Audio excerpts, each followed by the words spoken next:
بسم اللہ الرحمن الرحیم۔ السلام علیکم ناظرین، ایک مرتبہ حضرت خضر علیہ السلام دریا کے کنارے بیٹھے تھے۔ اتنے میں کسی سائل نے آ کر ان سے سوال کیا کہ میں آپ سے اللہ کے واسطے سوال کرتا ہوں، مجھے عنایت فرمائیے۔ یہ سن کر حضرت خضر علیہ السلام پر بے ہوشی طاری ہو گئی۔ جب کچھ ہوش ہوا تو فرمانے لگے، بھائی، میں تو صرف اپنی جان اور مال کا مالک ہوں۔ تم نے مجھ سے اللہ کے واسطے سوال کیا ہے، لہٰذا میں اپنی جان اور ذات تمہارے حوالے کرتا ہوں۔ تم جس طرح چاہو اس کو استعمال میں لاؤ، بازار میں فروخت کر کے اس کی قیمت سے فائدہ اٹھاؤ۔ چنانچہ سائل ان کو بازار لے گیا اور ایک شخص ساحمہ بن ارکم کے ہاتھ ان کو فروخت کر دیا۔ یہ خریدار ان کو اپنے گھر لے گیا، جس کے پشت پر اس کا ایک باغ تھا۔ چنانچہ ساحمہ نے حضرت خضر علیہ السلام کو ایک کدال دے کر کہا کہ اس سامنے والے پہاڑ جو 3 مربع میل رقبے میں واقع تھا، مٹی کاٹ کاٹ کر باغ میں ڈالتے رہیں، اور یہ حکم دے کر ساحمہ اپنی کسی ضرورت سے کہیں چلا گیا، اور حضرت خضر علیہ السلام اس پہاڑ سے مٹی کاٹ کاٹ کر باغ میں ڈالنے لگے۔ جب ساحمہ واپس آیا تو اس نے گھر والوں سے دریافت کیا، تم نے غلام کو کھانا بھی کھلایا یا نہیں؟ گھر والوں نے جواب دیا کہ ہمیں معلوم نہیں غلام کہاں ہے۔ یہ سن کر جب ساحمہ خود کھانا لے کر باغ میں آیا تو اس نے دیکھا کہ وہ غلام یعنی حضرت خضر علیہ السلام تمام پہاڑ کی مٹی کاٹ کر ڈال چکے تھے اور اپنے کام سے فارغ ہو کر اپنے مولا حقیقی کی عبادت میں مصروف تھے۔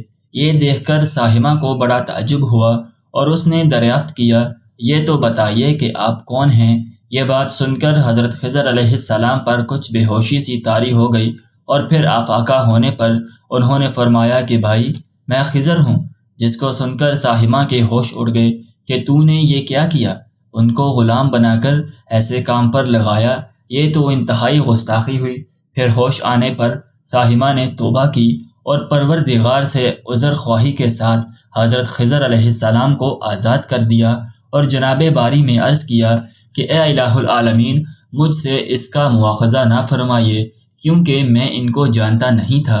اس کے بعد حضرت خضر علیہ السلام نے دعا فرمائی اور سجدہ شکر بجا لائے کہ اے میرے پروردگار، میں تیرے ہی حق میں غلام بنا اور تیرے ہی حق میں آزاد ہوا، اس پر تیرا شکر گزار ہوں۔ بعد ازاں واپسی کی اجازت لے کر جب دریا پر واپس آئے تو دیکھا ایک شخص کھڑا دعا مانگ رہا ہے کہ اے میرے رب، حضرت خضر علیہ السلام کو غلامی سے رہائی عطا فرما دے اور ان کی توبہ قبول فرما لے۔ حضرت خضر علیہ السلام نے یہ دیکھ کر اس شخص سے دریافت کیا کہ آخر تو کون ہے؟ تو اس شخص نے بتایا کہ میں تو شاذون ہوں۔ آپ کون ہیں؟ انہوں نے فرمایا کہ میں خضر ہوں۔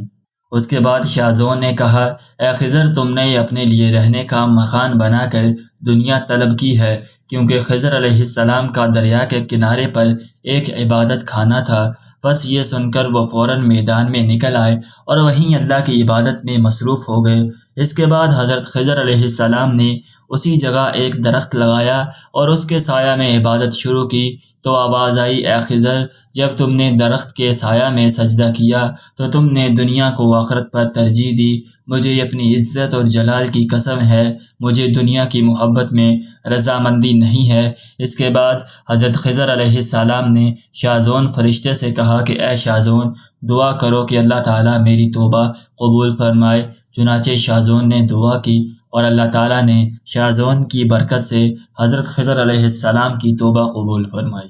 خدا کے برگزیدہ بندے اسی حالت میں راضی رہتے ہیں جو اللہ کو منظور ہو۔ بے شک ہماری فلاح بھی اسی میں ہے کہ زندگی کے ہر موڑ پر آنے والے ہر پیچ و خم میں ہم راضی برضا رہیں، اللہ تعالیٰ کی چاہت کو سامنے رکھ کر زندگی گزاریں۔ دعا ہے کہ اللہ تعالیٰ ہمیں اس واقعہ سے سبق حاصل کر کے نیک بننے کی توفیق عطا فرمائے۔ آمین یا رب العالمین۔